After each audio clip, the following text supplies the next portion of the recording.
ఇప్పటి వరకు నీళ్లు నిప్పులుగా సాగిన కాళేశ్వరం ప్రాజెక్టు ఫైట్ ఇప్పుడు బ్లడ్ అండ్ పాలిటిక్స్ గా మారింది. ఎత్తిపోతలపై నడుస్తున్న రాజకీయం కాస్త రక్తం చుట్టూ చేరింది. రక్తపాతాల వైపు నేతల మాటలు యుద్ధం దారితీసింది. కన్నెపల్లి పంప్ హౌస్ నుంచి నీళ్లను లిఫ్ట్ చేయాలంటూ బీఆర్ఎస్ డిమాండ్ చేస్తుంటే అది సాధ్యం కాదంటూ సీఎం రేవంత్ రెడ్డి నిన్న పవర్ పాయింట్ ప్రెజెంటేషన్ ఇచ్చారు. గేట్లు మూయకుండా నీళ్లను ఎత్తిపోస్తే తిరిగి కిందకే వస్తాయంటూ వివరించారు. ఈ క్రమంలో పంటలకు ప్రత్యామ్నాయం ఏంటంటూ రిపోర్టర్స్ ప్రశ్నించగా బీఆర్ఎస్ వాళ్ళ రక్తం చల్లితే పంటలు పండుతాయంటూ సెటేరికల్ గా చెప్పారు. ఇప్పుడిదే తెలంగాణ పాలిటిక్స్ లో హీట్ ని మరో స్టేజ్ కి తీసుకెళ్లింది. సీఎం కామెంట్స్ కి బీఆర్ఎస్ నేతలు మండిపడుతున్నారు. కాంగ్రెస్ చేతులకు తెలంగాణ రక్తం ఎప్పుడో అంటిందంటున్నారు. మీ రక్తదాహం తీరలేదా అంటూ కౌంటర్ ఇస్తున్నారు.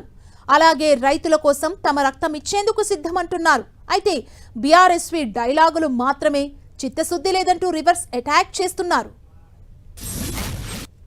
ఏమున్నది, వీళ్ళని కోసి రక్తం చల్లితే పంటల మీద అదే పండుతుంది. ఎందుకంటే వీళ్ళ బలుపు కొవ్వు పంటలకు సరిపోద్ది. కరువు వచ్చింది, అందుకే 6 తడి పంటలు వేయండి అని చెప్పి 6 నెలల నుంచి మొత్తుకుంటున్నాం.